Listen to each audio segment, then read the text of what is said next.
at M&S, we're dedicated to sourcing palm oil responsibly.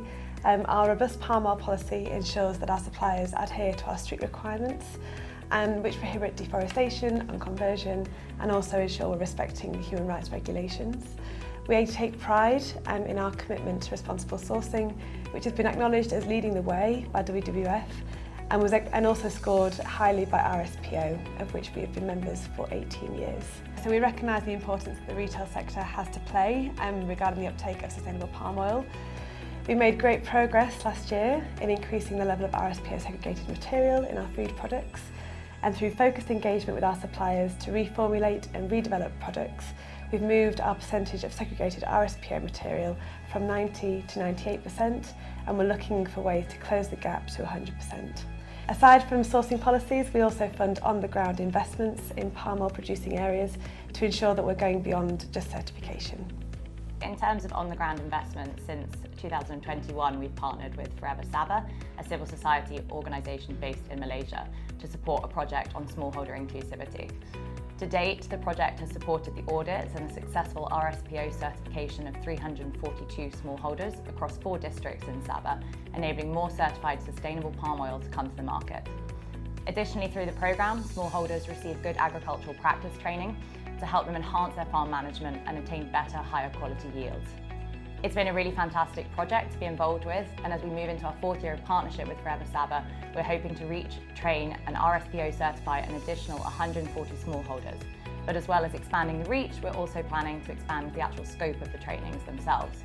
So last year we'd commissioned a third-party risk assessment of all of the raw materials that we use across our business. So we're now working with the Forever Sabah team to explore how we can incorporate gender empowerment and child labour awareness raising into those trainings and into this existing programme. Despite all the work underway in the industry, we know that there is still work to do. Firstly, we anticipate that the EUDR requirement will drive technological advancements in traceability systems, which will enable companies to assess how they can influence and change within their own supply chain. We also hope to see new mechanisms being created to direct the funding and support towards independent smallholders.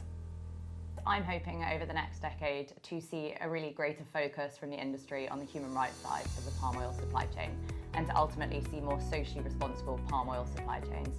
I think as an industry, it's really important that we support smallholder inclusivity and resilience, whilst also addressing some of the really major human rights challenges around responsible recruitment at the plantation level, as well as access to effective grievance mechanisms. But most importantly, that we're engaging with local communities, with local workers and smallholders over the coming decades, respecting their rights and livelihoods and providing them with equitable opportunities for economic development. So it's great to see how far the industry has come over the past 20 years, and we look forward to continuing to collaborate with other players in the industry to both strengthen our current position on certification and look to go ahead even further by supporting farmers to integrate and scale up regenerative palm oil production until we can make environmentally and socially sustainable palm oil the norm. Ultimately, M&S's vision for the palm oil industry is really one that balances economic prosperity with social responsibility and environmental stewardship so that we can create a sustainable future for the palm oil industry and for generations to come.